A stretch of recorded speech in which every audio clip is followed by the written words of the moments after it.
listeners, let's get some clinking ASMR. Very- I think I just tapped my mic already. Push it back. It's too close. Much to your chagrin. There you go. Alright, hopefully there won't be any more mic tapping. I was scolded profusely for the amount of mic hits that had to be edited out of episode 1. Welcome back to the as yet formally named, as we've been already workshopping name changes, podcast. It's a bit lengthy, bit of a mouthful, but... And the idea isn't as original as we first thought.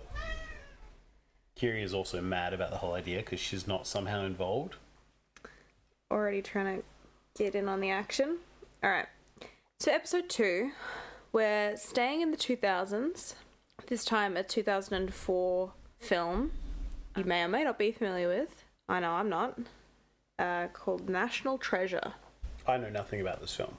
I assume it's about a treasure, probably from a country. You know nothing. I couldn't tell you a thing about this film. Okay. Well, I kind of can't talk about what I know about the film without spoiling it for you. I mean, at this stage, we shouldn't be doing spoilers at all. I think you can tell me, like, it's from this thing and this director and who's in it and... Well, I don't know. The director is not someone... Why is it critically acclaimed?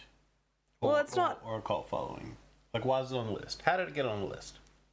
I mean, it's just it's like one of those films that I just feel like I've heard about. First of all, it's starring Nicolas Cage. Oh, yeah.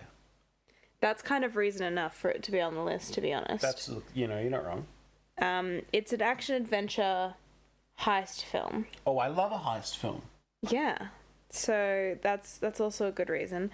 I'm not sure about it being critically acclaimed. Maybe we can look up afterwards how actually successful or not this film was. Like, on brand, would somebody say, how have you not seen National Treasure? What do you mean you haven't seen it? Would they say that? Well, I don't know necessarily. I feel like it might fall into that category of incredulity of it not being seen. The one thing I do, this is sort of a question mark, is I'm pretty sure this movie is the origin of a popular meme. Now, I was going to say what that meme was, but I won't at the top. Is it the Pedro Pascal meme? No. Oh. No. The Nick Cage and Pedro Pascal memery is much more recent. Yeah. Oh, That's from the last couple of years. This is an older meme. It is around Nick Cage, but I don't want to go into it. An older meme, sir, but it checks out. Because I don't want to spoil it for you if it is or isn't in the film. Cool. Right? Alright. So we will meet back here and discuss our response, our review, our summary, our thoughts, our feelings, our queries, concerns about National Treasure. Let's hit it.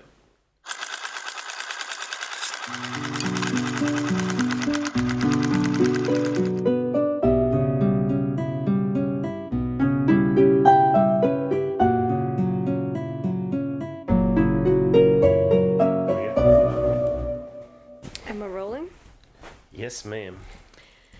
Well, that was National Treasure. I think it's worth pointing out that right now it's 5 a.m. It is worth pointing that out, which is probably why we sound a little half asleep. But gosh, that was... Honestly, I did not struggle to stay engaged throughout that movie. That was pretty good. I just straight off the bat, I enjoyed it. Yeah, it was a good film. Good film.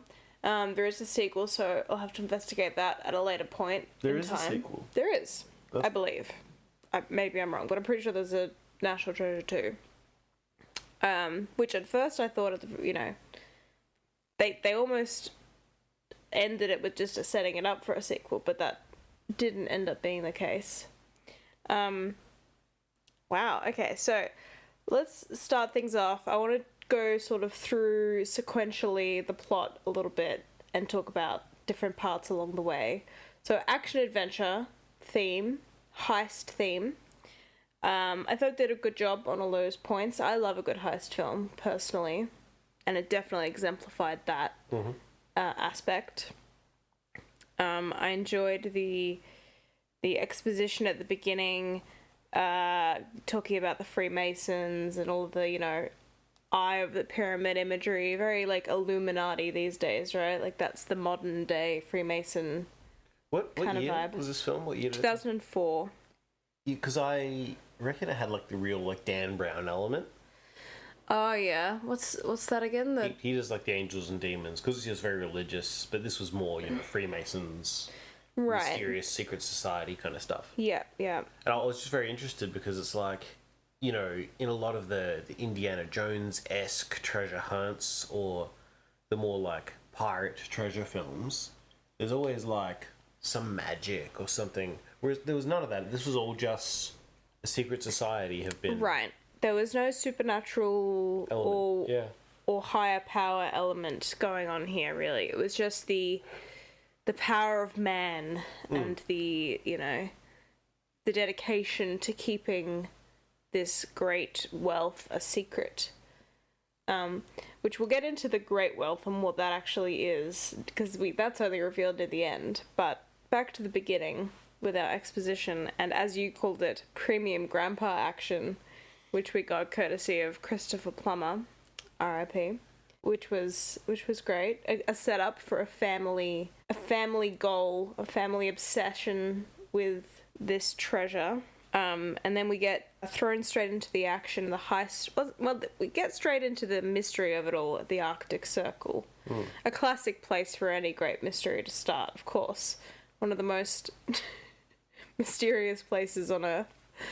I do think it's funny how, like, this movie toes this funny line between, obviously having great reverence for historical items and stuff, and then we begin with them just, like, absolutely showing no reverence at all for this historical ship. Like, they found it, but then they're just, like, cracking open barrels, spilling shit. Although I will say, I think they make an effort to make that mostly Sean Bean's character, who is our inevitable villain.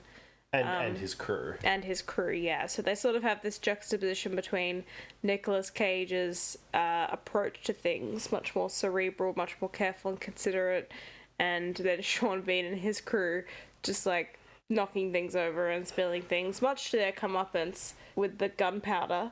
It was Chekhov's gunpowder. Oh, it's so good. Very short, between, spilling and having it blow up in their faces. They're about to open a barrel and like, that's gunpowder. Yeah. Next minute, gunpowder falls out. Beck tells me I wrote this scene. That's how it works. I enjoy a good bit of riddle solving too, which, like, sets up Nick Cage's character, whose name I've immediately forgotten because the whole time I'm watching Nick Cage play a character, I'm just thinking that it's Nick Cage. I'm pretty sure it was Nicolas Cage. It's just Nicolas Cage. Nicolas Cage. He does the, like, riddle solving with the pipe, which sets him up as, this very smart kind of, or at least very learned about this particular topic, putting together really random facts and figures with this little inscription. So that was good. I liked that. It made me want to do escape rooms. And that kind of... I like putting together information like that. A National Treasure themed escape room would be awesome. That would be. Someone needs to do that. Anyway, not long after this, now we've established the villain, Sean Bean, good old Sean Bean. Yeah, he didn't die. No, a villain that didn't die. Although Shaw died. I'll get to that. We'll get to that. R.I.P. Shaw. But I'm gonna say R.I.P. after anyone that's dead. I mean, you're just a nice person. You want them to rest in pieces. I do. I want them to rest in pieces. Anyway, we meet the one woman of the movie, because movies in 2004, I think you legally could only have one woman. If it was an action adventure movie, they were like, we don't want to get too much feminine energy in this movie, so we'll have one woman. Oh, and she has to. Oh, and we'll make her main trait that she talks too much, and we talk about that a lot. Yeah. What a hysterical woman.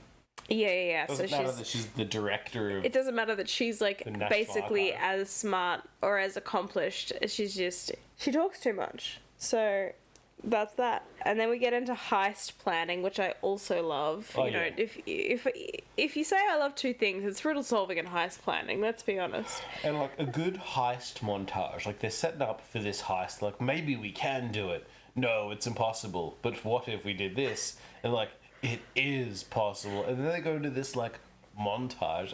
It was just excellent. It was 10 out of 10. Completely, like, made absolutely no sense because there was so many holes if you thought about it for a quarter of a second. Yeah, I mean, it was the thing that really got me. Obviously, you know, every movie, especially one like this, has kind of convenient facts. So that, you know, the gala is the cover for all of this to go down. But then also the fact that they said, you know, well, it's impossible to do, and the time between saying it's impossible to do because of how protected it is, and Nick Cage laying out this, like, actually fairly simple plan, ultimately. Like, I know it's not simple, but, like, it also wasn't overly complicated for a heist. No, yeah. The time difference between those two statements was, like, 30 seconds. So it's like, they didn't, you know, it's pretty funny. They didn't belabor the point too much. They didn't. They were like, you know what, we know that this is going to happen, so let's just get to it. Let's just get to it succeeding. Meanwhile, Ian's crew is like, okay, we're going to go in with guns and bombs. Right. It was another great juxtaposition of, like, yeah, one is using, like, a laser to heat up the case, and meanwhile, Sean Bean is loading explosives into a van, and it's like, okay, one of these guys must be the bad guy. I wonder which one it is. I gotta say, it did really feel like a national tour of America's prides. Of they're like, oh, here's our White House, and here's our Washington Monument, and here's our National Archives, and well, that's not all, folks. We've got Philadelphia, and now let's go to New York, and here's the Independence. Reminder that we have this sick bell we call the Liberty Bell, and it rang when we first signed the thing, and it was pretty good. It did feel a little bit like a American History 101. Yeah, whirlwind tour. And also, like, definitely all of the positive. It's like there was not a negative word in sight around the founding fathers. This was a propaganda pro-America founding fathers film, which, you know, I mean, considering the topic is like. And neither here nor there. It doesn't really matter. Probably the audience as well. Well, exactly. 2004, we're 3 years post 9/11 at this point. Like, people are very pro, you know, America, freedom, founding fathers vibes, you know. Anyway, so we've had our heist. We've met our woman. Token woman. I mean, like, you're not wrong. Tell me I'm wrong. No, She is token wrong. woman. I can't even name another woman in the movie. No Bechdel test passing here, for sure. You went 0 for 0. We are 0 for 2. 0 for 2. I mean, we were also 0 for 0 because before we started we were in 0. But Right. We're not doing well on the old Bechdel. One thing I did find really funny is during the heist, mid-heist, Nicolas Cage takes the time to look the woman in the eye. This is before she's in on the plan. Do we have a name? I can't remember. Christy? Hang on, I can't even remember Nicolas Cage's character's name. That's the main character. Yeah. I literally can't remember his name because the whole time I'm just thinking Nicolas Cage.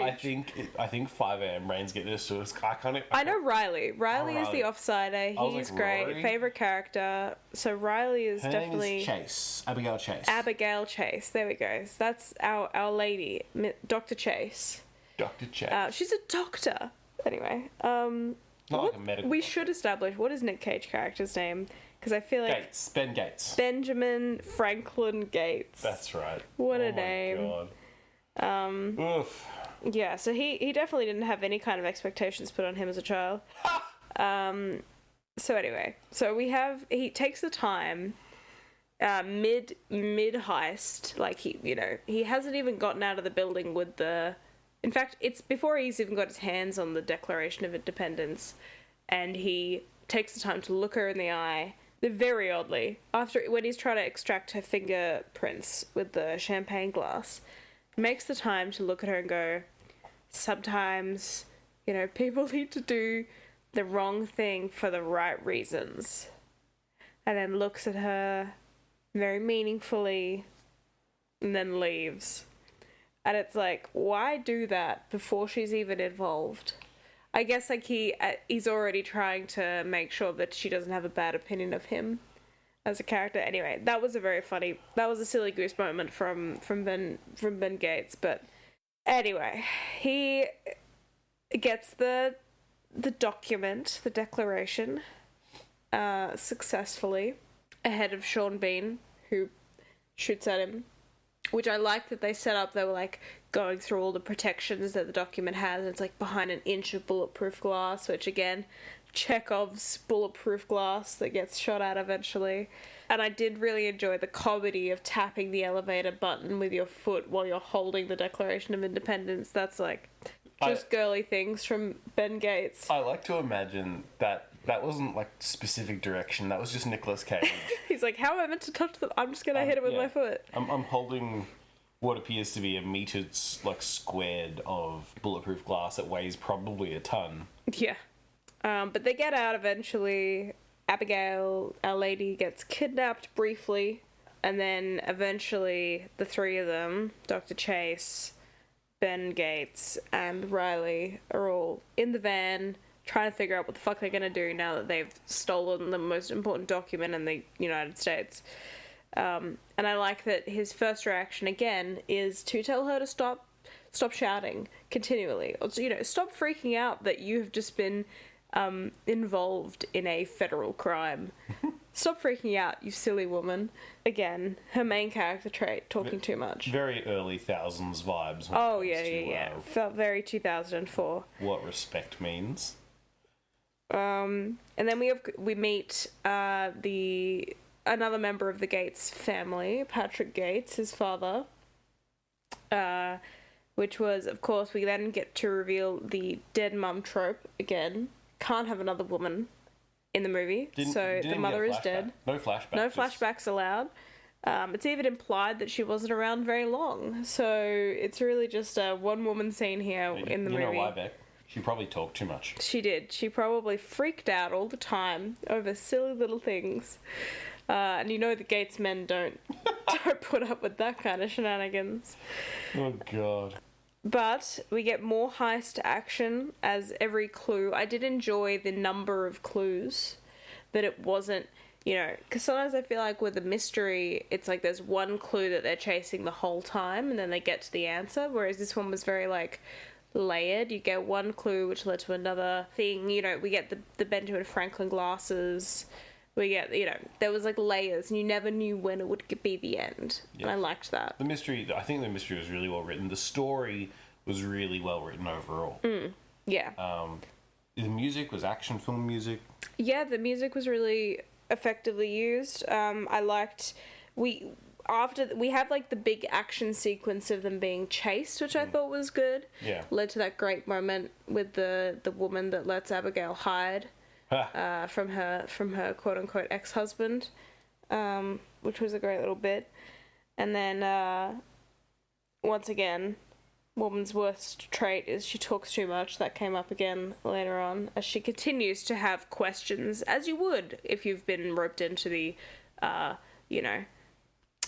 Big treasure hunt of the century. I also, at this point, thought it was just very funny that Sean Bean is the Freemasons' worst nightmare. The British are finally finding the treasure. They're seeking it. Anyway, we then get to the double cross, of course, with the FBI, which I love a good double cross. You've got to have that in a mystery heist film, a double cross of some variety. So we got that with Nick Cage jumping into the Hudson River. Sean Bean ruining more history when they just obliterate a grave. What is that called? Crypt. A crypt, plaque or something. That's, again, they're consistent with their theming of Sean Bean and his crew having zero respect for history. So that's good at least. And so at this point we're coming to the close of the movie. They're approaching the location of the treasure, one would assume at this point. And they're kind of under duress with Sean Bean keeping them at gunpoint, essentially. And it's at this point that Nick Cage, aka Ben Gates, chooses to kiss Dr. Chase, our one woman. Out of nowhere. Out of nowhere. He's like a bunch of people going through a hallway, and then he's like, hey, stop for a second, and then just kisses her, and she smiles, so she's having she's loving life. But there's no, I mean, like, there's a little bit of tension maybe before that, but also, like, you know, it's a 2004 movie. There's got to be tension between the main guy and the one woman. That's, like, legally required in the contract. But this kiss comes out of fucking nowhere. It's almost to the point where I looked at Beck and I said, "That's got to be like a clue, right? Like A signal. Like, surely he's like telling us something, because they're like trying to figure out how to get out of this sticky situation. So I'm like, ooh, I'm so excited to see how this kiss is going to contribute to, like, maybe he passed her something with his mouth. I mean, like, that's where I was going with my thought process, because this kiss is just out of nowhere. It's not like, I mean, the film hasn't been long enough, and it's only been over the course of like a day. Yeah. Literally, like 24 hours. Yeah, that and sleep. No, there's no sleeping. Like, no sleep till Brooklyn. They've been heisting for like a maximum 48 hours. Actually, I don't really know how long it takes to get to Philadelphia, because that's where they go from Washington DC. But either way, it's like out of nowhere. So at first I thought it was a clue. Spoiler alert, it's not a clue. I think it's just meant to be setting up their eventual relationship. Anyway, they're in the crypt. There's a big staircase into a pit of nothingness at this point, and our first and only victim, actually. There's only one significant death in the movie, which is Shaw, one of Sean Bean's offsiders, who falls into a pit of nothingness, which, can I say, as a trope of someone falling to their death into a pit, I always feel a sense of dissatisfaction with not knowing what is at the bottom of that pit. Like, in all likelihood, there's nothing at the bottom and you just die from the fall. You know, but, like, how deep is it? Is there other bodies down there? Who else has fallen in the pit? I have questions. You have strange questions. Why? How are those strange questions? My question is probably a bit more practical. Fucking, why is there a pit? Well, as assumedly it's like a defense mechanism, right? Like, they've gone to all this effort to protect the secret. Like, the treasure is in fact down there. At some point, the presence of a pit that big becomes not a defense mechanism. But a hazard. Not even a hazard. Like, do you know where they hid the treasure? In the giant fucking hole that took 20,000 men to dig, because it goes on forever. Like, it goes on so when Shaw fell down, you didn't hear a thud. It's true. Like, it was... And God, it was like comically long, and like deep. It just didn't. Yeah, so I guess there is more questions than just, but like, it is a little confusing, and I always have questions around the structure of these things, because they also, like, the subway at some point shakes the room, and they also say it's underneath a cemetery, which, like, of all the places, that seems terrible. They're constantly digging in a cemetery. That's kind of the whole point. They're not digging that deep. No, It's I like- guess not. You could say, oh, that's why they dig that deep. Yeah, but they dug real deep. They dug so deep, silly deep. They're coming out the other side of the earth at this point. Yeah, it was pretty. Journey to the center of the earth really had questions for this movie. Anyway, so our first and only death, really, well, assumedly, unless there's like a giant, you know, bouncy castle at the bottom of this hole that we don't know about, Shaw is dead. You know, actually, I wonder if they did that for ratings. Like, they didn't want to show like a gruesome death. I wonder if they didn't want to show any death at all for ratings. So it's an unresolved fate. Maybe he didn't die. Maybe he's fine. Maybe he just got lost. Maybe that's what the National Treasure 2 is, Finding Shaw. National Treasure 2, Finding Shaw. Yeah. So at this point we have the first fake out, or the fake out of the fake treasure room, where it feels like maybe they're just setting up for a sequel. They're like, you know what, it doesn't matter that the treasure's not here because the room is here. We'll keep looking for it. Like, father and son are like friends again, and yada yada. But then Nick Cage comes through with the 10 out of 10 IQ play and realizes that actually no, there has to be another way out. So finds the conspicuous, pretty easy to find button to press to find the billions and billions of dollars worth of treasure underneath this church in Philadelphia. Are we still in Philadelphia? I think we're still in Philadelphia. Yeah, it was all that last bit was in Philadelphia, because they were just getting closer and closer. The broad clues.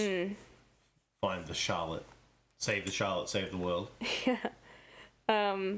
So the big reveal of this giant giant room of treasure, which you know, you wonder, so when there's like a movie that has a big treasure, right, like an Indiana Jones, right, the visual of the treasure is often kept like a mystery, right? Like you have like the Ark in Indiana Jones, or you know, the Knights Templar. That's like, there's a whole lot of like mystery around the treasure. The treasure in National Treasure is just like a room full of stolen shit. I feel like it really exemplifies the like Western idea of treasure, which is just taking important artifacts from other countries and keeping them somewhere and being like, damn, this shit priceless, when really you're just like, they're the ultimate thieves.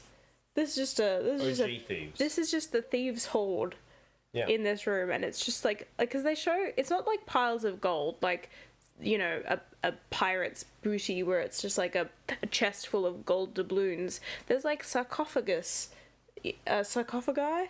and like There's more than one. Statues and stuff of like Egyptian gods. There's a lot of Egyptian imagery. That was the main thing that I picked up on when they're kind of scanning around the room, is that definitely like, and that's just fully been taken. That's the treasure. And the implication is that it's worth like tens of billions of dollars. They also light up the whole space. It's like giant cavern in a very comical way of like lines of fire that are like lit up in these trenches. And we immediately discussed how impractical that is. Like, how do you extinguish that? What's the fuel source? What's the air supply like? This just all seems like a terrible idea to light so much fire. So much fire. It was... And they say later it's 5 stories down, so like it's not convenient. It's not a convenient way to light up a room like that. Like, I mean, it's very convenient. It quickly lights up the room. I guess that's fair. It's not safe It's when not the rest safe. of the structure is made of fucking wood. No. Like, Riley's there, he's like, oh, there's the stairs out. Like, these Made of, like... matchsticks of wood above a fucking blazing room. Yeah. So good luck escaping. But yeah, that's Riley remains the most relatable character in the whole movie. He's definitely my favorite. I enjoyed the acting across the board. I actually think it's quite impressive the way Nicolas Cage is Nicolas Cage, but is also like a pretty good actor. Like, he's not... There's something about him that's comedic but not unbelievable. Like, I actually think he does a good job of being Ben Gates. Like, he's kind of oddball, but there's something... I don't know, he does dialogue well. Like, I think that, aside from a couple of distinct points, that main one where he's, like, giving her weird eye contact with the champagne scene, that one as an exception, which I think it's meant to be an exception of him being weird. But the rest of it, he's, like, kind of... It feels kind of natural. Yeah. And I think his, you know, back and his repartee with, like, Riley is quite good. So I liked that. I thought there was good dialogue, good acting across the board pretty much from everyone. You know, Sean Bean, great villain. It all worked very well. The plot twist, again, another plot twist at the end, that the FBI agent, the main head FBI agent that's been searching for them this whole time is a Freemason, which, love a good bit of secret society dusting on top, you know, to kind of round out the whole it's been protected this whole time kind of vibe, you know? Because the implication, right, is that this guy knows all of this. No, the implication is he can be trusted to help disseminate the wealth. Sure. Well, he may know some of it. He certainly seemed to know more than he was letting on to anyone. Like, I feel like he hinted at the end to Nick Cage's character, like, we, meaning the Freemasons for him, have been tasked for centuries to protect this kind of thing, and I feel like he knew ultimately he knew that they were seeking the treasure, obviously, but I thought they were mostly, he said that mostly because it was like, we were tasked to keep it from any one man, and that includes government. Right, well, that's definitely a point as well. Which is why we should give it to the people. I thought that's what he was talking about. Yeah, which I wish they'd gone into more of what they actually did with that. I mean, I know that's kind of not that interesting. That's like, obviously we get at the end the reveal that 1% of it went to the Finders. So Ben Gates and Riley and Dr. Chase got 1%, which implies quite a lot of money, because they show him at the end living in this big old historical mansion, and Riley's driving a Ferrari, and very poorly, it would seem. I'm sure it's a car lover's nightmare to listen to Riley driving this Ferrari, grinding the gears to shit. And then, of course, Dr. Chase and Ben Gates are in love and dating at the end, which is, I mean, I ultimately don't really mind that they shoved a bit of a love plot in at the end, because they are kind of two history nerds dating, and that makes sense. I thought it was funny how they were basically like, look, they kissed in that one scene, so now they're in love and dating, and that's plot for you. That's all you need. That's all you need. So yeah, it was a nice, neat little ending. Definitely could be a standalone film, so I'm interested at some point in the future to find out what National Treasure 2 is about, because, well, they found the National Treasure. So what could they possibly expand upon in a sequel? You know, I'm sure there's more. One of those really bad sequels where National Treasure did really well, because like think about the timing, the audience probably did quite well. Mm-hmm. And then they went, "Fuck yeah, let's do this again. Let's get Cage back in. Let's get Chase back in. Maybe get Riley back in, and we'll do it again. And we'll just one up. We'll just one up everything." And the writers who did such a good job of writing National Treasure went, "You fucking what?" So I'm sure we'll find out whether or not you can actually make National Treasure 2. I mean, it did pretty well. The budget was $100 million, and it box office $347 million. It received mixed reviews from critics, apparently, because they criticized the premise and the screenplay, but they liked the action. That's interesting to me, because I thought, like, the action is not even that much of it, so I guess that's why it's a mixed review, is because they only liked part of it. But anyway, that's interesting. It's also a Disney movie, fun fact. Was it like a Disney movie through and through, or was it acquired? It was released by Walt Disney Pictures. Yeah. Also directed by John Turteltaub. I didn't mention that earlier because I'm not familiar with that director, but maybe that's significant. Who knows? We should probably start mentioning directors. Just because I only know Christopher Nolan doesn't mean nobody else knows. You know, directors. good old John Turteltaub. You know, oh, he did Cool Runnings. I love that film.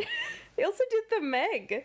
That's a recent one. I liked The Meg. Anyway, apparently we're huge John Turteltaub stans in this household, so turns out we just found out this guy's life's work is actually our favourite movies. No, Turteltaub for life. I'm a Turteltauber. Anyway, I think that pretty much covers it for National Treasure. If I had to give it a rating... Oh no. See, this is where I figure out, like, every movie is going to sit on basically the same scale. But, like, here's the thing. If you're rating it an 8 because you enjoyed it, it's an 8 because you enjoyed it. And if you're worried that every film you rate is an 8, then we just enjoy all the films. That's fine. That means we're having a good time. I know. It's just not a helpful thing, though. It is, though. Because No, it's only helpful to know one fact. It's not helpful for anything other than to know that Beck is easy to please. Here's genuinely, I enjoyed the film. Did I enjoy it as much as other films we've watched recently?